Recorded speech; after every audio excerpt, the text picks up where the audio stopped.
Entrevistas, dicas de saúde, viagens, moda, beleza, acessórios e muito mais. Mais Nobre por Cláudia. Olá, meu povo querido, boa tarde, boa noite, bom dia, não sei que hora que você vai me assistir. Nós estamos aqui em mais um programa Mais Nobre. E como eu sempre falo para você, sempre vem personalidades, médicos. E hoje eu estou com uma querida, uma médica querida, de um assunto muito importante que você deve se conscientizar. E hoje ela está aqui para isso. Então, depois que você assistir, você vai compartilhar e vamos fazer da minha querida uma doutora famosíssima. Ela já é top. Agora ela vai ficar famosa. Estou falando da doutora Raíssa Carvalho. Olá. Muito bem-vinda, minha linda. E olha aqui que temos doutora Raíssa Carvalho. Meu amor, ganhei presente. Eu não abri ainda, mas eu vou abrir, vocês vão morrer de inveja. Ó, nos meus stories eu vou colocar aqui o que é. Então, vocês têm que assistir os stories também, tá bom? Doutora, vamos lá? Vamos, com certeza. Então, vamos começar falando um pouquinho, tão jovem, já é uma profissional tão talentosa. Me conta, que dia, que hora, que momento que você resolveu ser médica? Bom, desde da escola eu gostava muito de ajudar as pessoas, né? Conversava muito com todo mundo, gostava de ter esse cuidado. Então, desde esse momento eu decidi que eu queria ser médica, né? Queria cuidar das pessoas. Foi durante a faculdade que eu comecei a me interessar mais pela área de cirurgia. Fiz uma especialização em cirurgia geral e depois acabei fazendo uma subespecialização, né? Que é a especialização em coloproctologia, que é a parte do intestino, reto e ânus, que é o que eu trabalho hoje em dia. E é uma especialidade, né, doutora, assim, que as pessoas relutam para buscar ajuda, não é? Com certeza. Tem muito tabu em cima disso. A gente tem muito problema das pessoas procurarem tardiamente a ajuda de um profissional. Então, tem muita vergonha em relação ao sangramento, às doenças anais e também as doenças do intestino. Tem medo, às vezes, de ir na consulta por conta do toque retal, por conta da anoscopia, da colonoscopia. Ficam fugindo do exame e são exames importantes, principalmente em relação ao câncer de intestino atualmente, né? Que está muito em alta. A gente vê muitas celebridades, a Preta Gil, o Pelé, com diagnóstico de câncer de intestino, né? Sim, e assim, vamos lá. Para o pessoal se basear, qual a idade correta que eu tenho que falar assim, não, agora eu preciso me preocupar com essa parte de intestino, ânus, como que eu tenho que ter esse discernimento? Independente de ter algum tipo de sintoma, se você não tem sintomas, você tem que começar a fazer o exame de colonoscopia aos 45 anos. Então, isso sem sintomas. Agora, se você tiver algum tipo de sinal de alarme, que a gente fala que é o sangramento, dor anal, dor abdominal, emagrecimento, tudo isso são sinais de alarme para você procurar a ajuda de um profissional e fazer o exame até mesmo antes dos 45 anos. Nossa, é muito importante, doutora. E assim, eu estava até ouvindo a Preta Gil falando esses dias, que observar as fezes, né? Isso é interessante, porque a gente não fica olhando. Tem gente que nem olha, né? Sim, com certeza. Mas é importante. É muito importante. As fezes são o nosso dia a dia, né? Então, assim, a gente observar as fezes são os primeiros sinais que a gente vai ter em relação a uma doença grave. Então, ver se as fezes estão no formato adequado. Então, as fezes normais são aquelas em formato de banana que a gente fala, né? Não são fezes afiladas. A Preta Gil até fala isso nos vídeos que ela divulga nas redes sociais, que ela teve fezes afiladas, né? Por conta do tumor que estava no intestino e as fezes não conseguiam passar por essa região. Sangramento, a barriga ficava inchada, ela demorava para conseguir evacuar, porque o tumor não deixava as fezes saírem. Tudo isso são sinais de alarme que fazem com que a gente tenha que buscar um tratamento. Sim. E quando a pessoa, assim, vai muito ao banheiro, várias vezes no dia, mas, assim, para fezes mesmo, né? É um outro tipo de doença? Pode ser outras doenças, mas também pode ser um sinal do câncer de intestino, porque o câncer naquela região, aquela região é inervada, então a gente vai ter sintomas de, às vezes, urgência, de querer ir várias vezes no banheiro por conta da presença do tumor, que vai fazer uma alteração na inervação, na vascularização e vai dar aquela vontade de evacuar várias vezes. A gente tem alteração de hábito, então o intestino pode ficar tanto mais preso quanto mais solto. Então, diarreia também é um sinal de alarme. Gente, você viu, né? Não tem por onde correr. Não tem. Qual é, a resistência, eu acho que é essa palavra, que você encontra nos pacientes? São porque eles são homens e demoram para buscar ajuda pela vergonha? Sim. Ou as mulheres também são assim? Conta um pouquinho pra gente. Os homens são os que têm mais vergonha, são os mais relutantes em procurar ajuda, né? Eles têm vergonha do exame, tem até um preconceito, às vezes, em relação à masculinidade, que isso fere um pouco a masculinidade por conta do toque retal, da anoscopia, que a gente acaba introduzindo um aparelho no ânus para ver o canal anal.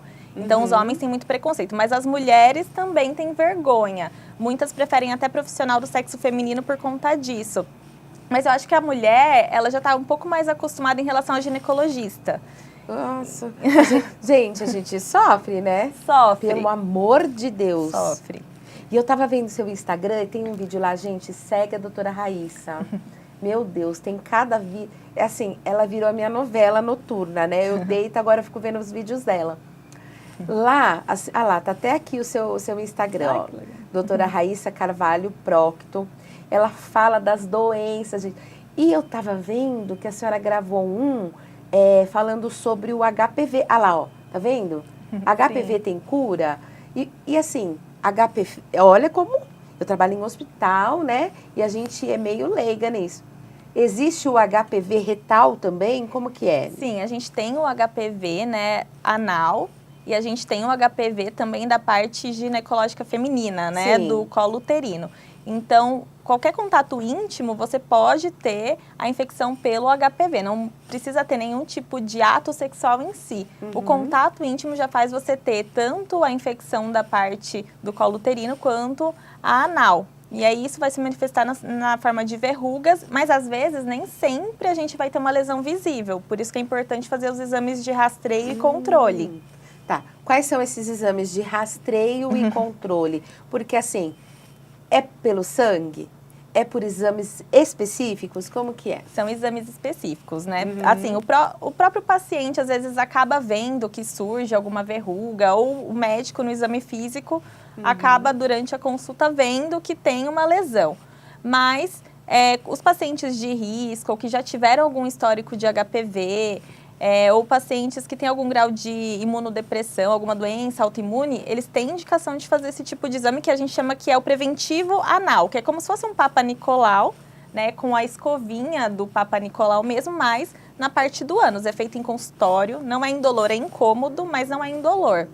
E nesse exame a gente consegue ver se tem lesões pré-cancerígenas relacionadas ao vírus do HPV e também qual tipo de HPV que a gente tem infecção. Se é um tipo que pode levar a um câncer ou um tipo não oncogênico, que a gente fala, que é o que não causa o câncer. E olha que engraçado, a gente faz uma entrevista dessa, eu já tô passando mal. Eu tô sentindo tudo. Que engraçado, né, doutora? Não é? A senhora, na época de faculdade, conforme vai aprendendo, não parece que você tem sinais, sintomas, né? Dor de cabeça, né?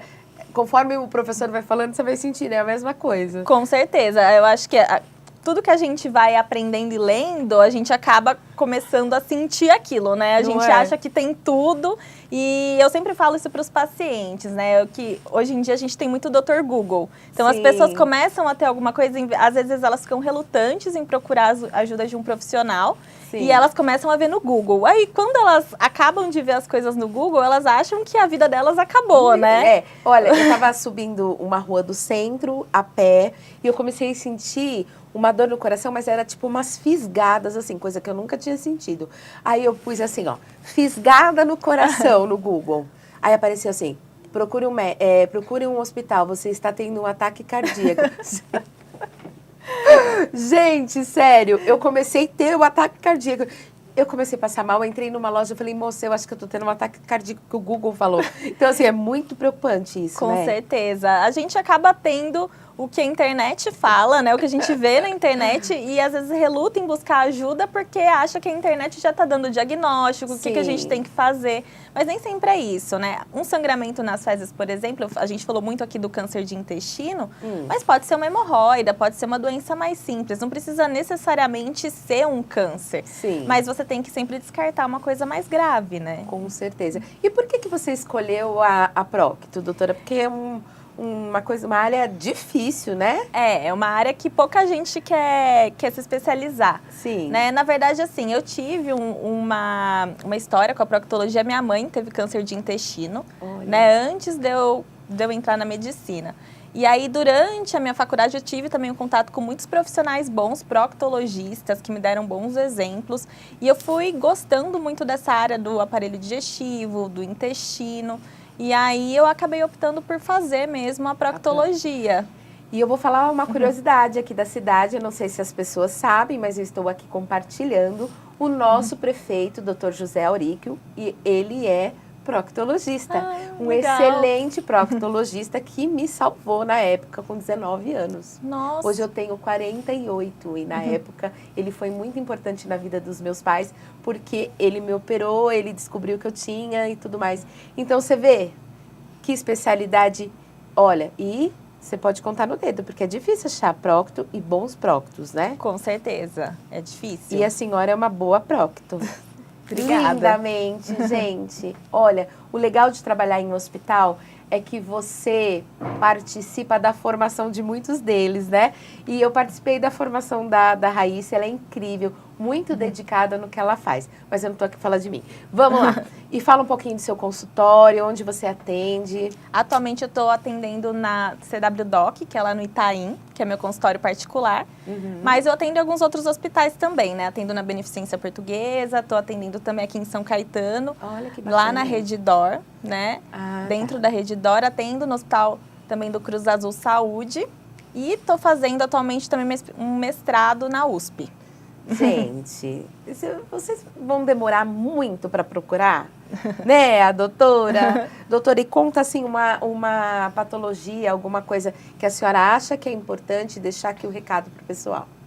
Bom, além do câncer de intestino, né, que eu acho que a gente já conversou bastante, eu acho que o que é importante a gente frisar aqui é que não tenha medo de ir atrás do proctologista, de se consultar com o proctologista, porque a gente vai ter doenças graves, né, como o câncer de intestino, mas a gente vai ter doenças simples também, como as hemorroidas, as fístulas, as fissuras, e ficar sentindo dor, ficar tendo sintoma em relação a essas doenças, não é justo com ninguém, né? Então, não relute, procure ajuda, a gente vai fazer uma consulta que é sem julgamento, sem tabu, é um espaço aberto para você tirar as suas dúvidas. Então, eu espero vocês, né? E conta pra gente, assim, uma história, né? Claro, sem mencionar nomes, de alguma patologia que a senhora pegou, alguma cirurgia difícil, alguma coisa que te impactou durante o período, né, de... Eu acho que a gente tem algumas patologias na proctologia que são muito marcantes, né? As doenças inflamatórias intestinais, principalmente, que são as doenças autoimunes do intestino, são patologias muito marcantes porque acometem pacientes muito jovens. Então, são pacientes muito jovens que têm essas doenças do intestino que as próprias células do corpo produzem, reagem contra o intestino e provocam inflamações e complicações no intestino. Então, esses pacientes passam por muitas cirurgias, ficam com a bolsinha de colostomia muito jovens. Então, eu tive um caso de uma paciente muito jovem que passou por múltiplas cirurgias. Ela acabou ficando até dependente de dieta parenteral por muito tempo, né? Que é a dieta na veia, não conseguia comer. Depois essa paciente acabou se recuperando, evoluiu muito bem, mas foi um caso muito marcante porque a paciente praticamente morou no hospital por muito tempo, muito jovem. Então esses casos marcam muito a gente fica com um vínculo importante com o paciente, né? Porque a gente se vê nele, a gente vê o paciente como um familiar. Como família. Você que é da área da saúde, você sabe, né? Tem vários pacientes que a gente guarda no coração, assim, né? É isso mesmo que você está falando. É a diferença de você trabalhar por trabalhar e trabalhar com a emoção, né? Com carinho, como se fosse a sua mãe, sua irmã. Ou, nesse caso da paciente jovem, você, né? Sim. Se fosse eu, né? Exato. E explica um pouquinho dessa doença autoimune que você estava falando, né? Isso. O que se trata? Então, as doenças inflamatórias intestinais, elas são doenças que as pessoas nascem com essa doença. Não tem um motivo por que ela acontece, mas o próprio corpo produz células autoimunes, né? Que a gente fala que são células de imunidade que atacam o seu intestino. Ele reconhece o seu intestino como algo estranho, como algo que não deveria estar lá. Então, essas pessoas ficam tendo crises de inflamação do intestino. Só que existem algumas medicações que elas tomam para a vida toda, medicações na veia, medicações injetáveis, mas existem também pessoas que não conseguem controlar as crises dessa doença com a medicação. Então, nesses casos, elas precisam passar por cirurgia e, às vezes, elas precisam passar por mais de uma cirurgia. Como é uma doença crônica, é uma doença para toda a vida, então a gente tem que ficar acompanhando esse paciente a longo prazo, né? Não é uma coisa que ele vai, faz 3, 4 consultas e pronto, se livra da gente, né? Não, é uma coisa mais crônica, então é um vínculo bem maior que a gente acaba tendo com o paciente. Tem um nome especial essa doença? A gente tem a doença de Crohn e a retocolite ulcerativa, né? São as principais doenças da parte das doenças inflamatórias intestinais. E tem muitos pacientes, o Heliópolis é até referência nisso, né? São doenças que atacam pessoas jovens, desde crianças, adolescentes até idosos. Então não tem idade para começar e é para a vida toda a partir do momento que começam os sintomas, né? E me fala uma coisa, eu já ouvi, né? Meu pai tem ou minha mãe tem, eu terei? Alguém terá? Tu terá? Não é assim, ó? Sim, é sempre assim, né? Como que funciona? Não é uma regra, né? Não, se você tem, não quer dizer que todo mundo na sua família vai ter, mas os parentes de primeiro grau têm uma maior propensão a ter isso. Então, se você tem parentes de primeiro grau, tem essa doença, tem parentes de primeiro grau que tem algum sintoma gastrointestinal ou que nunca fizeram uma avaliação, é importante passarem por avaliação para descartar que tenham essas doenças, né? E é difícil, né? É difícil. E assim, difícil. Não relutem, porque assim, o que a gente quer fazer? Se descobrimos do meu pai, a gente não quer fazer, né, o exame para nem querer saber quem é que tem. Mas não é assim necessariamente que alguém tenha. Tem que buscar antes que evolua, não é, doutora? Exatamente. A gente está falando em prevenção, né? Atualmente, os exames que a gente faz, tudo que a gente busca na conscientização, a gente tem até o mês do Março Azul, que é relacionado à conscientização, por exemplo, do câncer de intestino. A gente quer prevenir que o paciente tenha algum câncer ou que alguma lesão pré-cancerígena, né, que são conhecidas como os pólipos intestinais, virem um câncer. Então, fazer os exames antes, fazer as avaliações antes para evitar que a pessoa tenha um câncer é muito importante. E também outras doenças intestinais, né? Então, a gente precisa fazer toda a prevenção para evitar que tenha uma maior gravidade, que tenha que passar por uma cirurgia ou que chegue em num estágio que seja intratável, né? Sim, sim. E porque, assim, eu acho que a especialidade da senhora é o menos procurado, não é? Sim. As pessoas buscam muito os clínicos gerais, buscam muito a parte de estética, mas relutam em ir atrás do proctologista, né? Gente, olha, uma dica. O que adianta ficar belíssima, né? E aquela doença, às vezes, há anos em você. Então, assim, vamos começar pelo básico, pelos exames preventivos, né? Com certeza. E o pessoal acha que é só, por exemplo, as mulheres acham só colo de útero. E não é isso, né, doutora? Não, não é. As mulheres ficam muito presas ao ginecologista, né? Até porque desde da primeira menstruação acaba que elas começam fazendo o acompanhamento e os homens muito presos ao urologista também. É verdade. Né? E nem sempre se atentam à questão do intestino, da colonoscopia.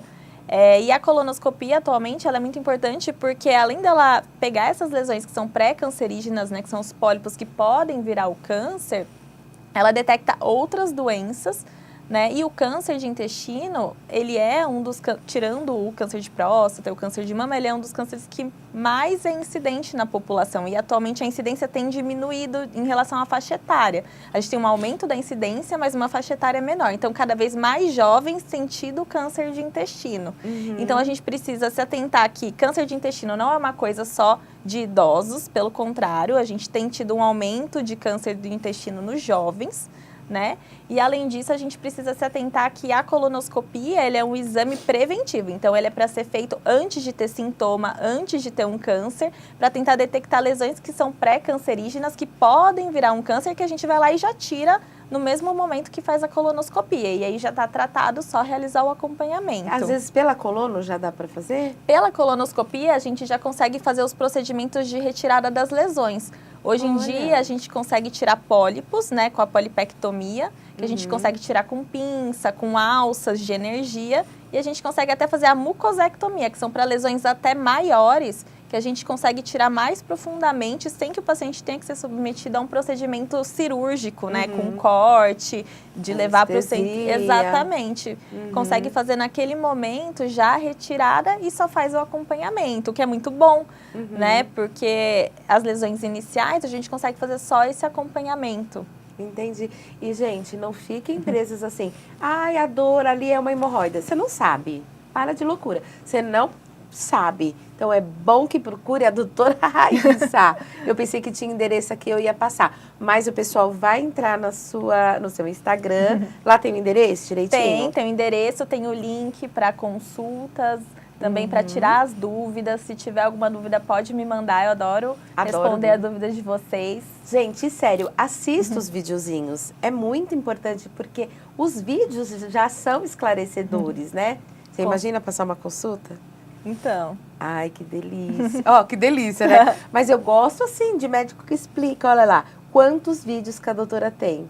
E, assim, vai virar novela, igual eu. Eu fico assim, ai, meu Deus. A gente começa a sentir tudo quando assiste, mas tá tudo bem. É para isso mesmo, para despertar na pessoa que está te assistindo, né, aquela vontade de procurar ajuda antes que seja tarde, né, doutora? Com certeza. Os vídeos, eles são para conscientizar, né? Eles não entram no lugar de uma consulta, de uma ajuda, mas eles são para conscientizar em relação a alguns temas que a gente precisa perder a vergonha de perguntar, de falar, de discutir esses temas, que muitas vezes é o que acontece, né? As pessoas acabam ficando com vergonha, guardam aquilo para elas e não vão se informar e pedir ajuda, né? Entendi. Ai, minha linda. Obrigada por Eu você que ter aceito agradeço. o meu convite. Faça suas considerações finais para os nossos telespectadores, manda um beijo. Um beijo para Martinha, nossa verdade. amiga, Um beijo senão ela pra vai Martinha. ficar brava. Beijo, Martinha, e faça suas considerações. Bom, queria agradecer pelo convite, adorei estar aqui essa tarde com você, foi ótimo. Amei Adorei estar também. com vocês também. Meu Instagram e o meu contato está sempre aberto para vocês tirarem as dúvidas, eu espero vocês nas consultas e te espero na consulta também. Ai, ó, já me deu até calor. Eu já tô aqui. Gente, é sério. Teve um momento aqui da entrevista que eu já queria desmaiar. Começa até a baixar o negócio aqui. Então é assim, gente, eu espero que vocês tenham gostado do conteúdo, tenham gostado da Raíssa, sigam essa maravilhosa, compartilhem esse vídeo para que ele possa ser esclarecedor para que o pessoal procure ajuda, tá bom? Quer mandar mais beijinhos? Eu queria agradecer só, adorei estar aqui com vocês, é isso. É isso.